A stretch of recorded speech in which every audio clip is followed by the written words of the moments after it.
Olá pessoal, sejam bem-vindos, né, ao canal do Centro Senhora da Luz. Eu sou o Diego e nós aqui do Centro queremos com esse vídeo de certa forma, montar uma série, né, como um católico deve votar, como a nossa igreja vê essas questões políticas, né. Então nós vamos basear nessa série de vídeos, né, dos documentos da igreja, no magistério, no testemunho de tantos outros católicos que também, né, passaram conosco, né, e deixaram algum legado. Já peço a vocês para deixarem seu like, se inscreverem no canal, deixar um comentário, né, e compartilhar esse vídeo, né, para que mais e mais pessoas possam conhecer melhor para amar mais a Deus, nosso Senhor Jesus Cristo, também através da política. Tá bom? Então vamos lá. Esse vídeo vai ser um pouco introdutório, né, a gente falar de algumas coisas assim que mais abrangentes, né? A questão também dos vídeos não é para ser uma coisa muito, como se diz, longa, profunda, mas ser uma coisa mais prática, né? Para que vocês possam também absorver melhor o conteúdo, certo? Então vamos lá. Política, né? A gente tem que lembrar daquela máxima de São Tomás de Aquino, né? E que a gente aprende na primeira aula, né? Também de ciência política. Que política é a arte da prudência. E prudência é escolher as coisas bem segundo a reta razão. Num certo sentido, então, a política seria a arte do possível, porque eu faria aquilo que me é possível, a minha razão, para atingir o bem. O que eu poderia fazer de melhor, um mundo ideal, a isso chamamos de filosofia política, e não de ciência política propriamente dito, certo? E por que a ciência política ela é importante para a nossa fé, e essa questão também se faz jus a nós leigos, né? Tanto que vamos votar, quanto aqueles que vão se candidatar para receber o voto.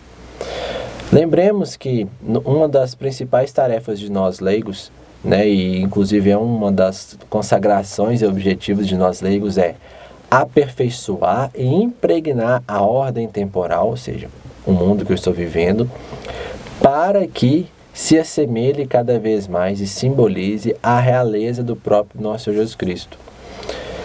Mas devemos lembrar que nosso Senhor Jesus Cristo não veio para pregar nenhuma ideologia política, muito pelo contrário, ele veio para pregar o reino dos céus. Porém, um dos frutos, né, da evidência desse reino dos céus é a própria atuação na política por parte dos cristãos. Tem um texto antigo, da igreja antiga dos patriarcas, que mostra muito bem claro isso, que só do modo dos católicos, dos primeiros cristãos viverem, já era um ato de rebeldia contra o Estado. E isso que já mostra uma das facetas políticas da igreja. Dentro da igreja, da doutrina social da igreja, que é uma série de documentos que visa dar direções para que não só para que os leigos, né, e também o corpo eclesiástico ajam de uma maneira mais eficaz na ordem temporal, temos ali chamados o que a igreja chamou de corpos intermediários, que são as famílias, as instituições, associações como nós, sindicatos, né, e outras coisas, né, que dão essa capilaridade, essa pulverização da sociedade, de forma que ela não é mais uma massa lisa, mas ela tem conjuntos ali que se destacam um dos outros. E a família é um desses destaques e foi o primeiro. E por isso a igreja preserva tanto a família. Abre parênteses, em Nossa Senhora de Fátima, né, ela diz que a última batalha antes da vinda do anticristo será a batalha entre Satanás e as famílias.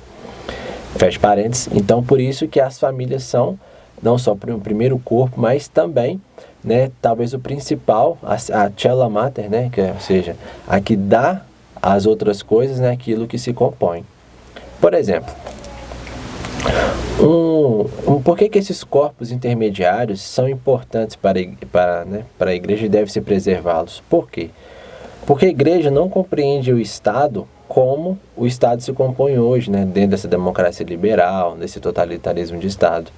A igreja enxerga o Estado, né, as nações, como reflexo dos anseios e objetivos daquele povo.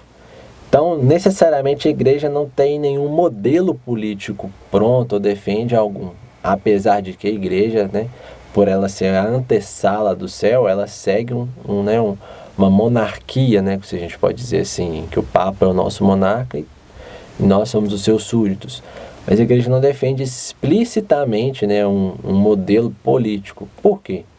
Porque também baseado em Aristóteles, né, a tendência do homem é o quê? É sempre melhorar, se aperfeiçoar, mas sem perder aquilo que dá sentido ao que é ser dele. Quando, por exemplo, surge um Estado laico em que ele despreza a história e a religião daquele povo para fundar, se a gente pode dizer assim, uma religião de Estado, um corpo de leis específico que muitas vezes podem atentar contra a igreja, a igreja, né, a doutrina social da igreja, né, os teólogos entendem que esse Estado ele não é, de certa forma, legítimo, ele já é autoritário, porque ele está impondo e cerceando uma liberdade que o próprio povo dele, que ele se diz representar, não simboliza ou representa. Então, o que a gente tem que entender de ciência política, assim, em termos gerais, nessa primeira aula, a pessoa que vai votar e a pessoa que vai se candidatar, ela tem que ter a noção que ela não está ali por ela mesma, por defender princípios, né, de grupo X ou associação Y, mas não, ela deve defender a igreja, a esposa de nosso Senhor Jesus Cristo, certo? E por isso, porque esse político está ali defendendo a igreja, ele deve sim corroborar e impregnar aonde ele estiver os princípios evangélicos, para que se possa usar a política para aquele fim, ao qual ela também, a teologia nos diz, que é a salvação das almas pela política, certo? Mas, Diego, como isso se dá? Por exemplo, buscando lei mais justas, buscando enxugar o corpo legislativo com esse tanto de lei que não segue nada, mas sim usar a lei natural, o direito natural, o traço da imagem de Deus em nós, para que possamos, à luz dessa lei natural, termos cada vez mais, né, princípios não só de boa convivência, né, de boa política, mas de ações concretas que visem aquilo que está em São Tomás de Aquino, já também utilizado por Aristóteles, que a política é a busca do e o prezar pelo bem comum, certo?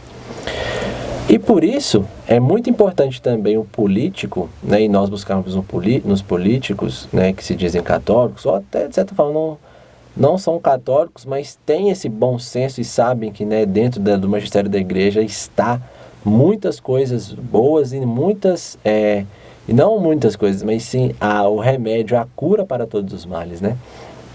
Por exemplo, um candidato que também, né, que nós devemos também buscar é aquele que preserve a dignidade da pessoa humana, preserve aqueles traços, né, da própria lei natural.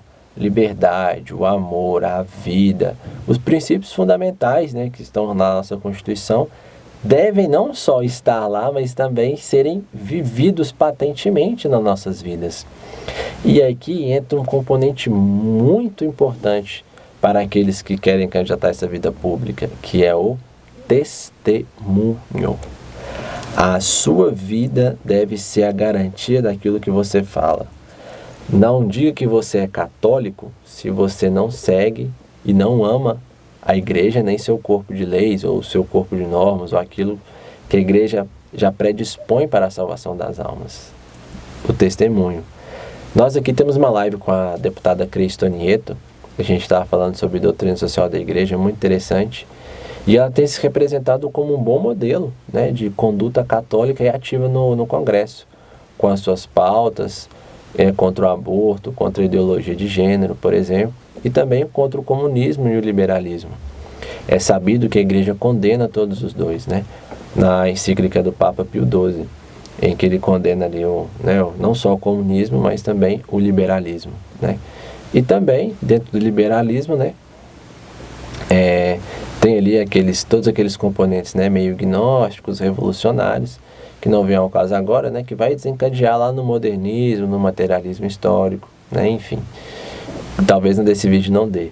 Mas, para ser um pano geral assim, é importante que, né, nós que vamos votar e aqueles candidatos tenham em mente que eles estão ali representando, né, e não só conservando, mas aperfeiçoando toda essa tradição de 2000 anos da união das três cidades, Atenas, Jerusalém e Roma.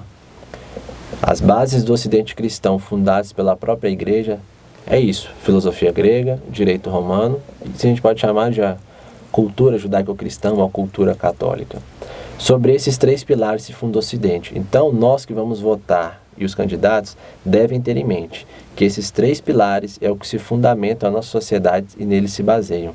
E que devemos sempre, né, buscar estudar, conhecer, né? Obviamente que ele não precisa ser um candidato a um papa, um santo, coisa do tipo. Seria bom que fosse, né? Ou fizesse alguns milagres, mas enfim.